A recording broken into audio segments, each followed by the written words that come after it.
할렐루야. 아멘. 오늘도 우리 하나님의 귀한 주님과 동행하시는 하루 되기를 원합니다. 아멘. 오늘 말씀은 이제 다윗이 주변 국가들을 정복하는 내용과 또 요나단과 세웠던 다윗의 그 약속, 그것을 지켜가는 그러한 그 과정에 대해서 8장 9장이 얘기해주고 있습니다. 사무엘서는 사무엘상하로 나뉘고, 사무엘상하는 나뉘는 지점이 사울의 죽음을 통해서 상과 하로 이렇게 나갑니다. 그리고 사무엘하는 사무엘하 10장까지가 이 다윗의 그 전반기라고 할 수 있는 그런 내용이고요. 그 다음에 사무엘하 마지막 장까지 24장까지가 다윗의 중후반기라고도 할 수 있는데요. 사무엘상 1장부터 10장까지의 그러한 그 전체적인 내용을 또 우리가 좀 3개 정도로 셋으로 이렇게 구분할 수가 있습니다. 사무엘하 1장부터 5장까지가 이 다윗이 왕이 되어가는, 사울이 죽은 이후에 다윗이 왕이 되어가는 그런 과정. 그래서 다윗이 유다에서 왕이 되고, 그 다음에 예루살렘에서 이제 다스리다가 그 이스라엘 전체 왕이 되는 그 내용이 바로 이제 다윗의 왕이 되어가는 과정이고요. 6장부터 7장 그리고 여기가 6장 7장까지가 이제 다윗이 왕이 된 이후에 하나님의 궤를 이제 옮겨오는 그런 내용, 그리고 다윗의 언약, 옮겨옴으로 말미암아 하나님께서 주신 다윗의 언약, 이런 내용이 7장까지이고요. 8장부터 10장까지가 이제 다윗을 통해서 하나님께서 그 주변 왕국들을 정복해서 그 다 무찌르고, 그 다음에 제도를 정비하고 그렇게 되는 내용이 바로 8장부터 10장까지입니다. 오늘은 8장, 9장 이 두 장을 본문으로 삼고 있는데요. 이 본문 안에서 조금 전에 얘기한 것처럼 다윗이 어디로 가든지 하나님께서 함께 하셔서 승리하게 하셨고, 그리고 요나단의 아들 무비보셋을 선대하는 그런 내용으로 오늘 구성되어 있습니다. 먼저 이제 그 8장 1절을 보면은 그 후에 다윗이 블레셋 사람들을 쳐서 항복받고 블레셋 사람들의 손에서 메덱 암마를 빼앗았다라고 하는 내용이 있습니다. 블레셋과의 전쟁은 아주 오랜 동안에 원수처럼 계속해서 전쟁이 이어져 왔었고, 하나님의 백성들을 계속 곤란하게 만들었던 그러한 족속이었는데요. 이것이 다윗 때에 완전히 평정이 되고 정복이 되었고, 그리고 다윗 때에 그들이 항복을 했습니다. 그래서 오랜 동안에 이러한 그 블레셋과의 이 전쟁으로 인해 고통받던 그 경계선에 있었던 그런 사람들이 그래도 평강을 얻을 수 있는 기회를 얻게 되었습니다. 두 번째로는 2절에 모압을 쳐서 땅에 엎드려뜨려서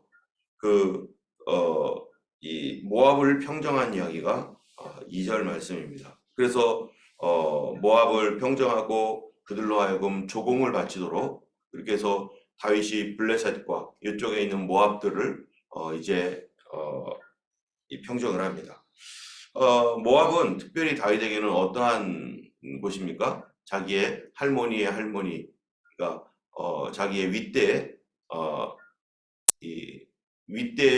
할아버지의 할머니로 넘어가는 거죠. 그때 누가 있었죠? 모압의 다윗의 조상이었던 룻이 있었죠. 룻의 고향이었던, 자기의 선조의 고향이었던 그곳이 모압이 이제 그 사사당시나 이런데 이스라엘을 많이 어렵게도 하고, 그 이전에는 이스라엘을 유혹해서 그 바알을 섬기게 하고 했던 그 나라였는데, 이제 모압이 여전히 왕이 바뀔 때마다 이스라엘과의 관계가 좋았다 나빴다 뭐 이러고는 있지만, 대체적으로는 계속해서 모압이 이스라엘에 대해서 좋지 않은 그런 관계를 가지고 있었는데 그 땅도 이제 하나님께서 모압을 칠 수 있도록 하셨습니다. 세 번째로는 르호베 아들 소바 왕 하다데셀의 내용인데요. 이 르호베 왕 소바 왕 하다데셀, 이 소바 왕이죠. 소바 3절에서 5절까지 4절 여기도 하나님께서 정복하게 이렇게 하셨습니다. 그 다음에 이 다메섹의 아람의 다메섹 5절에서 7절까지인데요. 다메섹의 아람을 또 수비대까지 두고 그래서 그 민족도 정복해서 다윗의 수하로 들어갑니다.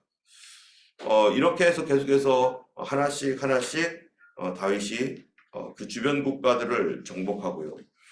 또 결국 어디까지 가냐면은 12장에 가면은 12장 26절에서 31절까지의 내용을 보면은 어디냐면은 요압이 암몬 자손의 라빠를 쳐서 그 왕성을 점령하며 해서 암몬도 수도를 점령해 가지고요 완전히 암몬을 복속시킵니다. 그래서 이 주변에 있는 그 모든 나라들, 물론 이스라엘이라는 이 나라가 이제 뭐 제국이라고 할 수는 없겠지만은 이스라엘이라는 나라가 자기의 그 주변에 있는 국가들을 완전히 정복을 하고 그리고 민족은 다르기 때문에 뭐 자기들의 자치적인 어떤 이런 것들을 주긴 하지만 그러나 더 이상 이스라엘을 넘볼 수 없고 그리고 이스라엘이 그들을 전체를 통치하는 그러한 통제권에 들어가게 되었습니다. 또 이러한 일들을 통해서 무엇이 이루어지고 있는가? 그것은 하나님께서 아브라함에게 약속했던 그 약속들이 이루어져 가고 있는 것이죠. 하나님께서 창세기 15장 18절에 보면은 어떤 약속을 줍니까? 이 애국강에서부터 유브라데까지 하나님께서 바로 이곳을 너와 너의 후손들에게 주겠다라고 했던 약속들이 계속해서 흘러내려 왔었습니다. 그런데 그 당시에는 아브라함은 이제 조그만 한 가문의 족장으로서 족장도 아니죠. 지금 뭐 가족이라고 해야 얼마나 되겠습니까? 그러나 또 한 나라를 이룰 수도 없는 그런 조그만 하나의 그 동네 유지 정도 되는 그 아브라함. 이 아브라함에게 주셨던 이 하나님의 약속이 시간이 흘러가면서 점점 그것이 현실화되어 가는데 그 과정이 지금까지 이 창세기 12장에서 하나님께서 너를 통하여 모든 민족이 복을 받을 것이고 내 이름이 창대케 될 것이다 라고 했던 이 약속의 말씀들, 그리고 구체적으로 횃불 언약을 통해서 또 하나님께서 어디까지 하나님께서 줄 것인지에 대한 그 경계선, 애굽에서부터 유브라데까지의 그 어마어마한 큰 땅, 그 땅을 너와 내 후손들의 땅으로서 하나님께 약속한 땅으로서 하나님 주신 거거든요. 그러면 창세기에서부터 사무엘하 8장까지가 어떤 내용이겠어요? 처음에 하나님께서 그 약속의 말씀을 주시고 아브라함의 후손을 통해서 점점점 그 땅을 정복해 나가고 결국 그것이 다윗 시대에 완성이 되는 것입니다. 이 다윗 시대에 완성이 되기까지 이게 긴 기간 동안에 완성이 됐는데 비전은 믿음의 조상이었던 아브라함이 받고 그거를 실행하고 완성한 사람은 누구예요? 다윗 시대에 완성이 됩니다. 이 다윗은 누구의 모형입니까? 바로 예수 그리스도의 모형이죠. 여러분, 다윗 언약이라고 하는 이 다윗 언약을 통해서 뭐를 의미하고 있냐면은 우리가 어제 다윗 언약에 대해서 잠깐 봤지만 여기 보면은 8절부터 11절 이 정도까지만 13절 뭐 이렇게 보면은요, 여기가 이제 다윗 언약이 있는 곳인데 이 다윗 언약의 핵심적인 내용이 뭐냐면은 만왕의 왕이시고 만주의 주이신 그리스도께서 다윗의 후손으로 오셔서 영원히 통치할 것이다 라고 하는 것이 다윗 언약의 핵심이에요. 그래서 이 주님께서 여기 보면은 내 종 다윗에게 이와 같이 말하라 하면서 내가 너를 이스라엘의 주권자로 삼았다. 8절에 보면은 내 백성 이스라엘의 주권자로 삼았다. 누가 세웠다는 거예요? 하나님이 세웠다. 이스라엘의 왕권은 하나님에 의해서 세워진 것이고, 그리고 이 이 9절에 보니까 내 이름을 위대하게 만들어 주리라. 모든 사람들이 알도록. 지금 예전에 다윗이라고 하는 이름은 세상 사람들이 알지도 못하는 이름이었고 중동에 있는 어떤 한 유대 민족의 어떤 한 아이의 이름을 우리가 왜 알아야 됩니까? 그런데 아브라함에도 마찬가지였죠. 그런데 하나님께 내 이름을 창대케 하리라 했던 것처럼 다윗에게도 내 이름을 창대하게 하고 위대하게 해주겠다 했던 이 약속의 말씀들이 이 다윗을 통해서 이루어질 하나님의 나라를 염두에 두고 있는 거죠.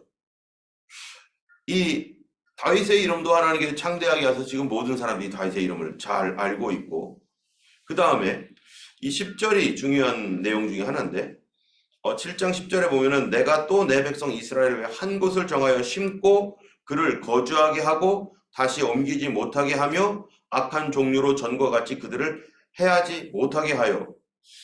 여기 보면은 하나님께서 이스라엘을 그곳에 심는다. 그리고 다시 옮기지 못하게 할 것이고 악한 종류가 와서 해하지 못하게 할 것이다. 여러분 사실 이스라엘 역사를 보면은 이스라엘이 거기에 심겨졌었습니까? 물론 심겨져 있었죠. 그런데 옮겨지지 않았나요? 옮겨졌었죠. 언제 옮겨졌었습니까? 이 바벨론의 침략 때에 그들이 많은 숫자들이 다 포로로 끌려가기도 하고, 또 예수님 당시에 이스라엘은 자기 주권을 갖고 있지 못한 그러한 그 식민지 생활을 했고, AD 70년에는 성전이 다 무너졌고, 그리고 AD 135년에는 이 전 세계로 흩어지는, 그러다가 1947년에 다시 회복되어지는 이런 역사적 과정을 거쳤는데, 근데 여기 보면은 그를 거주하게 하고 다시 옮기지 못하게 하고 악한 종류로 전과 같이 해하지 못하게 할 것이다 라고 하는 이 말은 어떤 말인가요? 이 이스라엘을 위하여라고 한 말씀 통해서 이스라엘이 하나님 백성인 것을 어떻게 하지 않겠다는 거예요? 포기하지 않겠다, 이런 얘기죠. 그들의 삶 속에서 이리 갔다 저리 갔다 하면서 심판도 받고 막 어려워지지만, 그때도 하나님 뭐 하셨어요? 이스라엘을 내 백성 아니야, 이제는 내 백성 아니야, 다 내쳐버려, 이제 다른 민족 택할 거야, 이러지 않았다는 거죠. 하나님은 그들이 고난과 괴로움과 어려움 속에 있었을 때라도 하나님은 어떻게 했어요? 그들과 함께 하셨잖아요. 광야에서 이스라엘 백성들이 40년을 방황했을 때 그 방황했던 기간이 무엇 때문입니까? 그들의 불신앙 때문이었습니다. 요단강 앞에서 하나님을 불신앙하고 하나님이 우리를 죽이려고 엄청난 오해를 한 거죠. 하나님이 우리를 죽이려고 여기까지 인도했다. 하나님 그들에게 자유를 주려고 여기를 인도했구만. 그들은 죽이려고 인도했다 하면서 모세도 죽이려고 할 때 하나님께서 그들이 정탐한 기간을 하루를 1년을 쳐서 40년을 방황하는데, 그럼 하나님이 그 이스라엘 백성들을 내방치하고 이제 모른 척하고 이제 끝났다고 하는 건가? 그게 아니라 그 40년 기간 동안에도 그 고난 속에서도 하나님이 그들을 버리지 아니하고 그들을 지키시고 보호하고 있었던 것, 그리고 그 기간이 끝날 때까지 하나님은 여전히 그들을 눈여겨보시고 그 기간이 끝났을 때 다시 명령하셔서 이스라엘이 이 가나안 땅에 들어가게 하신 것처럼 하나님께서 그들을 향한 하나님의 계획과 하나님의 그 마음은 결코 변하지 않았다는 거예요. 여전히 그들은 범죄를 하고 뭐를 했어도 누구예요? 하나님의 택함 받은 자녀라는 거죠. 그렇기 때문에 이 하나님이 택하신 택함이 이스라엘에게서 결코 떠나지 않을 것이다. 그것이 바로 다윗 언약의 핵심이죠. 메시아 왕국에서 우리 하나님께서 여기 보는 악한 종류로 전과 같이 그들을 해하지 못하게 할 것이다. 이게 뭡니까? 앞으로 이 다윗의 이러한 그 언약을 통해서 만들어진 그 왕국에서는 메시아가 주님이 통치하심으로 말미암아서 그들에게 영원한 평강이 있을 것이라는 그 약속이 바로 다윗 언약의 핵심적인 내용입니다. 그렇기 때문에 이 다윗의 후손을 통해서 여기 보면은 이제 12절에 7장이네요. 오늘 7장 12절에 보니까 내 소환이 차서 내 조상들과 함께 누울 때 내가 네 몸에서 네 씨를 네 뒤에 세워 그의 나라를 견고하게 하리라. 여기서 보면은 내 씨를 네 뒤에 세워 그의 나라를 견고하게 하리라. 여기 누구를 말하는 겁니까? 네 씨가. 여기 솔로몬을 말하는 거죠. 그런데 이 내 씨라고 하는 이 내 씨는 솔로몬을 말할 뿐만 아니라 사실은 누구를 의미하고 있는 거예요? 앞으로 온 이 다윗의 언약을 이어서 통치하실 영원하신 왕이신 예수 그리스도를 의미하는 거죠. 여러분, 이 넷이라는 말이 또 어디서 나옵니까? 창세기에 보면은 누구에게서 난 자가 넷이라고요? 아브라함에게서, 아브라함을 통해서 이 이삭이 났는데, 이삭에게서 난 자, 이 아브라함에게서 난 이 아이들 이삭이 넷이라는 거죠. 이스마엘이 아니라 넷이가 바로 하나님의 언약에 하나님 약속하신 아들, 그가 이삭인데, 그런데 갈라디아서에서 보면은 그 씨가 사실은 누구라는 거예요? 예수 그리스도라는 거죠. 예수 그리스도. 그런 것처럼 이 다윗의 이러한 그 언약은 하나님의 나라인 예수 그리스도의 왕국, 메시아 왕국이라고 하는 그 왕국을 세워나가는 것에 다윗이 그 기초를 이루는데, 그렇기 때문에 오늘날 우리는 이 다윗을 누구의 모형으로 보는 겁니까? 예수님의 모형으로 우리가 성경에서 보여지고 있고, 그리고 그 다윗의 그 통치를 통해서 하나님의 나라가 이런 거구나 라고 하는 거를 우리가 간접적으로 희미하게 보는 거죠. 다윗이 인간인지라 다윗의 왕국도 완벽한 나라도 아니고, 다윗도 예수님의 모형이긴 하지만 어떤 파트는 예수님의 모형의 모습이 있지만, 어떤 파트는 다윗도 인간적인 약함, 인간적인 그러한 그 모습들이 있어서 그 다윗 전체가 뭐 예수님의 모형이라고 말하지는 않죠. 그러나 이러한 그 하나님과 맺어진 언약을 통해서 다윗의 왕국이 형성되고, 다윗의 언약을 통해서 메시아 왕국이 이루어져 나가는 것, 그것이 바로 이 다윗의 때에 그 기초가 놓여지는데, 그 기초는 또 다른 기초에 의해서 다윗 때에 완성됐죠. 그 기초가 뭐였었어요? 아브라함의 언약이죠. 아브라함과 맺어졌던 언약이 땅을 통해서 이렇게 땅이 이제 다윗 시대에 완성이 됩니다. 이 다윗 시대 때 이 완성이 되는 이 일은 그러면은 한 어느 정도 걸렸는가? 여러분, 솔로몬이 태어나기 전에 이러한 모든 일들이 역사적으로 보면은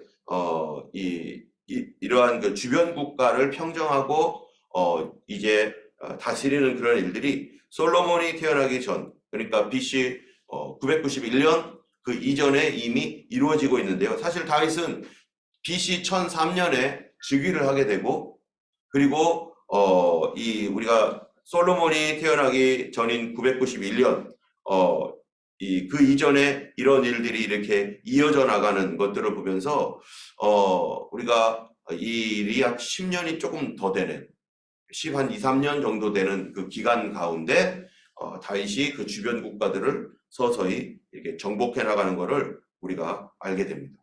또 그것뿐만 아니라 하나님께서 약속하셨던 그것이 다윗 시대에 완성이 된다. 그렇기 때문에 우리가 하나님의 약속의 성취는 우리 눈에 지금 더디게 보이는 것 같아도 하나님은 그 일을 반드시 이루어 가시는 거죠. 오늘날 우리가 가지고 있는 하나님의 약속이 뭡니까? 예수님 다시 오신다라는 거죠. 예수님이 다시 오신다라고 하는 이 약속은 벌써 몇 년 전에 있었던 거예요. 2000년 전에 벌써 있었던 약속인데 지금까지 계속 흘러오고 있습니다. 하나님의 약속은 반드시 그대로 될 줄로 믿습니다. 아멘. 올라가심을 본 그대로 오시리라 했던 말씀들은 어떠한 그 사람의 어떤 환상에 의한 것도 아니고 상상에 의한 것이 아니라 우리 예수님의 약속의 말씀이고, 이 마지막 때에 남은 이 약속의 말씀을 이 약속의 말씀을 가지고 살아가는 것이 크리스찬의 영성이죠. 그래서 사도 바울도 뭐 했습니까? 자기 시대에 올 줄 알고 그는 간절히 기다렸고, 베드로도 기다리다가 자기 시대에 꼭 올 것이라고 예수님을 기대하며 기다리다가 자기가 죽고 나니까 그 베드로 전후서에 보면 뭐라고요? 그거를 그 후손들에게 주님 오실 것이다라는 이 믿음을 그 후손들에게 계속 전달해 가고 있고, 예수님의 사도들 다 그렇죠. 속사도들 주님 오실 날을 기다리며 살아왔는데, 성경이 기록되어 있는 이 기록된 모든 시대의 모든 성도들은 무엇을 기대하였던 거예요? 예수님의 다시 오심을 기대하고, 그 기대 가운데서 하나님의 약속의 말씀을 받고 그들이 그거를 가지고 있었고, 그 주님 다시 오신다는 이 약속은 그 당시에 그들이 가지고 있는 지식과 경험에 의해서는 곧 자기들의 시대에 올 것이라고 착각할 수밖에 없었죠. 그게 뭐 때문입니까? 이 지구가 둥글다는 것도 몰랐고, 지구의 끝이 저기 서바나 그 스페인이 끝이라고만 생각해서 누구예요? 사도 바울은 거기까지 갈 거다 했지만 거기 넘어서 이 아메리카가 있었는지 호주가 있었는지 거기 사람들이 지리상에 발견도 돼 있지 않은 상태였기 때문에 거기가 자기들의 세계 전체인 줄 착각하고서 어쨌든 이 복음을 전하자 하면서 왔지만 하나님의 눈은 비록 하나님의 위대한 사람일지라도 그들은 인간인지라 그들이 바라볼 수 있는 눈은 한계적일 수밖에 없습니다. 하나님은 그들의 이런 한계적인 그들의 연약함에도 불구하고 그들에게 예수님의 다시 오심을 그들을 통해서 우리에게 계속해서 전달되어 왔고, 우리 시대도 지금 이 시대가 막 어렵고 지진이 일어나서 막 모로코에 또 막 수백 명의 사람들이 죽고 또 앞으로 미래에 또 막 여러 가지 희한한 현상들이 일어나고 사회적 현상으로 인해서 지금 이제 화폐가 없는 시대로 가겠다고, 그래서 심지어 화폐도 유통기간이 있는 그 화폐를 만들고 이렇게 되어서 정말로 이 지폐가 없어지고 우리 몸에 정말 이러한 이 성경의 660이라고 하는 그런 마크가 들어올 수밖에 없는 그러한 그 시대로 점점점 가고 있지만 어느 시대에 그런 일이 일어날지 완벽하게 일어날지 우리는 알지 못하는 상태에 있죠.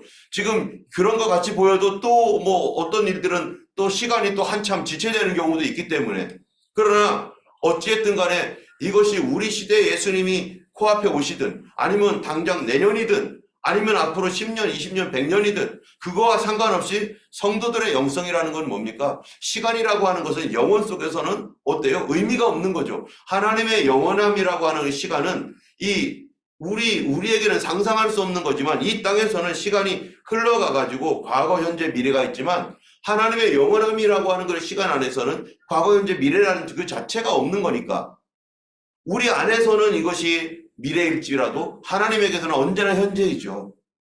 때문에 우리의 시대에서 이것이 이루어지지 않는다면 우리 분명한 것은 우리 다음 시대라도 반드시 주님은 이루신다는 거죠. 때문에 우리가 가지고 있어야 할 믿음이라는 게 뭡니까? 바로 언제든지 준비되어 있는 신앙. 지금 당장 내일, 내년에 오실지라도 주님 내가 여기 있나이다 하면서, 사실 우리 이 시대에 살아가고 있는 우리들 중에 어떤 시대는 반드시 예수님의 공중 강림을 바라볼 시대가 있을 것입니다. 우리 눈으로 주님이 다시 오시는 그거를 보게 될 그리스도인들이 반드시 있을 것인데 그것이 우리일지 어떻게 알겠어요? 또 우리가 아니라면 우리 다음 세대일지 아무도 모르죠. 주님 모르신다고 했으니. 그러나 항상 그 마음 가지고 우리가 살아가야 되는데, 그 날은, 예수님이 오시는 그 날은 어떤 날입니까? 모든 성경의 약속이 이루어지는 날이죠. 요한계시록에 보니까 그 선지자들이 지금까지 얘기했던 그 모든 것들이 이루어지는 날, 그 날이 예수께서 오시는 날인데, 여러분 다윗 시대는 어떤 시대입니까? 바로 창세기에서 아브라함에게 했던 약속의 그 모든 말씀이 언제 이루어져요? 다윗 때에 딱 이루어지는 거죠. 너무나 창세기에서 보면 너무나 긴 기간, 너무나 오랜 후의 일이었던 것 같지만, 그러나 그 날은 오고야 말았습니다. 우리 예수님의 재림도 2000년이 지났지만 그러나 그 날은 반드시 오고야 말 것이고, 우리가 기다리는 것은 우리가 죽음을 보지 않고 예수님의 오심을 바라보고 그날에 우리가 주님을 공중에서 만나는 그날을 기대하지만, 또 어떤 사람들은 아니야 조금만 더 있으면 좋겠어요, 주님 나중에 오세요, 이런 사람도 있고, 어떤 사람들은 빨리 좀 오세요 주님, 이런 사람도 있지만 그것은 하나님께 속한 일이고, 우리는 어떠한 영성을 가지고 살아야 되는 거예요? 항상 준비되어 있는 신앙. 또 뿐만 아니라 아브라함 때 이루어졌던 아브라함을 통해서 주셨던 이 약속은요, 그 약속이 계속 흘러서 오다가 그것이 구체적으로 가나안 땅, 현재 이스라엘 땅이라고 하는 가나안 땅이 구체적으로 실현되기 시작한 때는 또 언제일까요? 다윗 때 그것이 완성되었지만 그것이 구체적으로 실현된 때는 바로 여호수아 시대입니다. 여러분, 이스라엘 백성들이 이 출애굽을 해가지고 40년 광야 생활을 하다가 요단강 앞에서 돌아가지 못하고 있다가 다시 40년 만에 돌아와서 누구의 인도를 받아요? 여호수아의 인도를 받아서 뭐합니까? 정복해 나갑니다. 여호수아 이름이 히브리어로 조금 더 뒤로 가면은 무슨 이름이 되죠? 여호수아가 호세아가 되죠. 그러다 그것이 조금 더 이렇게 가다 보면은 이 헬라어로 뭐가 됩니까? 예슈아가 되는 거죠. 예슈아. 그 예슈아가 누굽니까? 바로 예수님이죠. 그 이름이 똑같아요. 여호수아가 예수님이에요. 예수님. 이름이 똑같아요.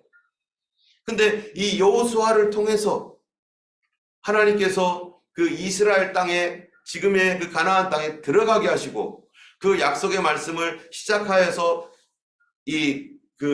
가나안 땅을 정복하고 공격하고 침노해가지고 그 가나안 백성들을 하나씩 무너뜨리면서 결국 여호수아 시대에 가나안 땅의 큰 그 범위 내에서는 가나안 땅을 정복을 했습니다.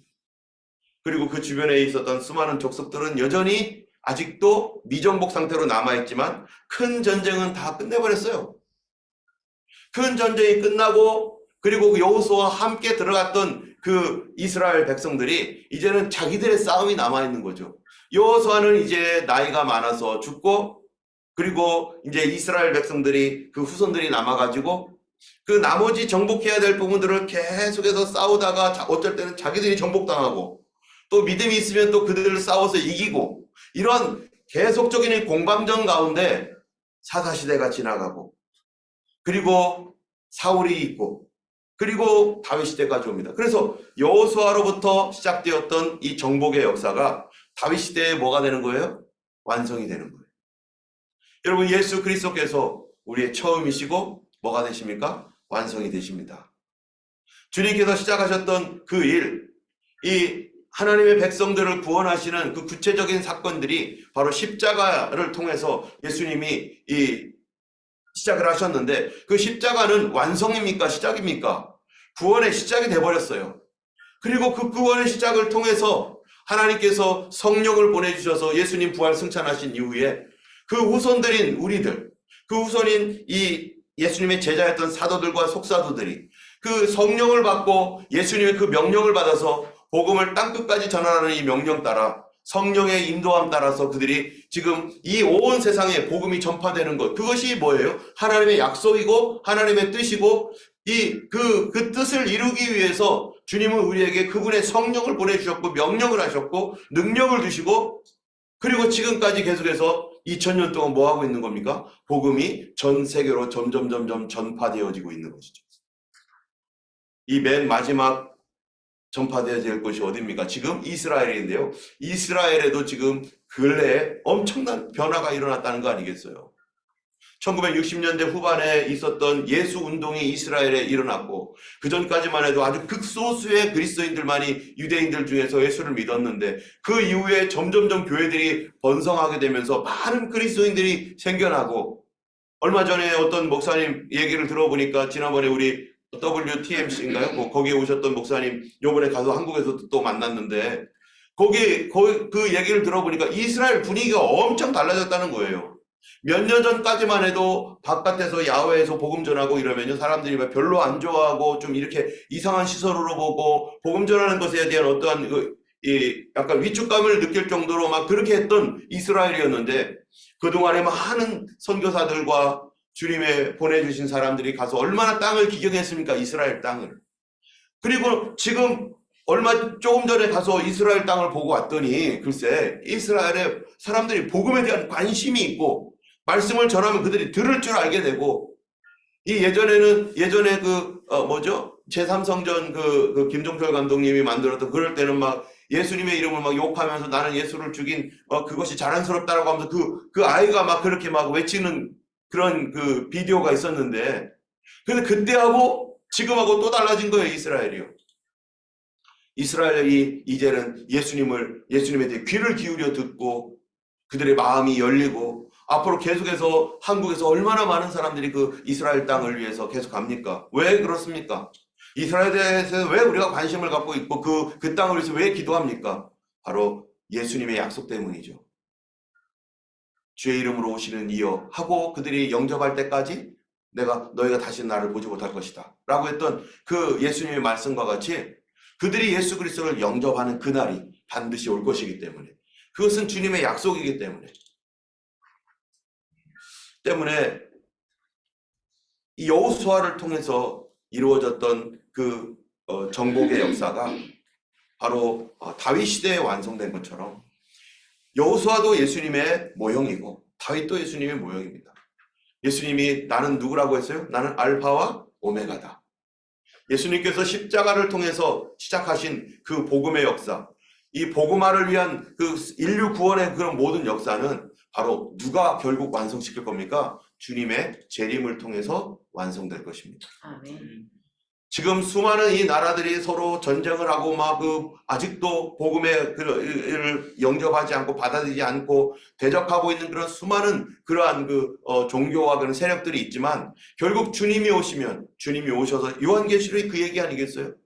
요한계시록이 심판의 얘기도 있지만 그 기간 동안에 뭐가 바뀌는 거예요? 두 증인이 나타나서 막 복음을 땅끝까지 전하고 이스라엘이 회개하고 돌아오고 하는 그런 역사들이 계속해서 그러한 그 환란 가운데서 일어나는데 주님이 오시는 그러한 그 마지막 때의 어떤 그 일들을 주님이 완성시키신다는 것입니다. 그 완성 가운데 우리는 어디에 있습니까? 그러한 주님의 초림과 재림 사이에 바로 이 사이에 우리의 역할이 우리는 여기에 있는 것이고 우리는 우리대로의 뭐가 있어요? 복음의 역할을 감당해야 될 것이고 그거를 위해서 우리는 기도해야 될 것이고 하나님께서 이 시대에 우리를 여기에 있게 하시고 이곳에 우리를 교회를 세우시고 여기에 있게 하신 이유는 하나님의 그러한 역사 가운데서 하나님과 함께 예수 그리스도의 그 마지막 언약을 성취시키는 일에 우리를 뭐 하시려고요? 동참시키셔서 그 일을 완수하시려고. 여호수아로부터 다윗까지 수많은 사람들이 많은 사사들이 있었고 그들을 통해서 그 일들을 구원하고 하는 일들을 계속 해왔던 것처럼 오늘날 우리 교회에 주신 사명, 나에게 주신 사명을 깨닫고 하나님 앞에 정말로 우리도 쓰임받는 존재로 이 땅은 우리가 놀고 먹고 편안하게 있는 그래서 돈 많이 벌고 잘 살고 그래서 돈 자녀들에게 물려주는 그런 세상이 아니라 바로 하나님께서 우리 각자마다 부르신 부름에 따라서 나의 사명을 완수하고 주님 앞에 가서 주님 앞에 서는 그날까지 주님 앞에서 상 받을 것을 기대하면서 이 땅에서 우리가 헌신하고 충성해야 될 것입니다. 우리 교회에게 주신 그런 사명 잘 감당할 수 있도록 기도해 주시고 이것을 결국 이루시는 분은 주님이신데 우리가 이 일을 위해서 우리 홀로 가는 것이 아니라 하나님의 능력이 필요하고 주님의 도우심이 필요하고 주님이 주신 힘을 가지고 그 일을 감당해야 될 것입니다. 하나님의 도움 없으면 우리는 아무것도 못합니다. 여호수아로부터 다윗 시대에 하나님 도움 없이 살았던 그런 그 사다시대 중에서 그런 어떤 때는요 오히려 정복당해서 오히려 더 마이너스가 된 경우도 많았어요. 그러나 하나님을 온전히 의지하고 약속의 말씀을 의지하고 갔었을 때는 오히려 그런 것들을 이제 더 팽창하고 확장했던 그런 역사처럼 우리 교회와 우리 성도들은 정말로 쭈그러지고 위축되어져서 살아가는 그것이 아니라 예수 그리스도를 의지하는 믿음 안에서 주님을 온전히 신뢰함으로 말씀 중심, 예수 중심, 하나님 중심의 그런 믿음을 견고하게 붙잡고 말씀으로 우리가 살아갈 때 주님의 성령의 도우심 안에서 우리는 주님께서 우리에게 맡기신 일들을 감당해야 될 줄로 믿습니다. 우리를 주님의 영광을 위해 사용하여 주옵소서. 함께 기도하기를 원합니다. 제가 기도하겠습니다. 거룩하신 하나님 아버지 감사합니다. 하나님 주께서 우리에게 주신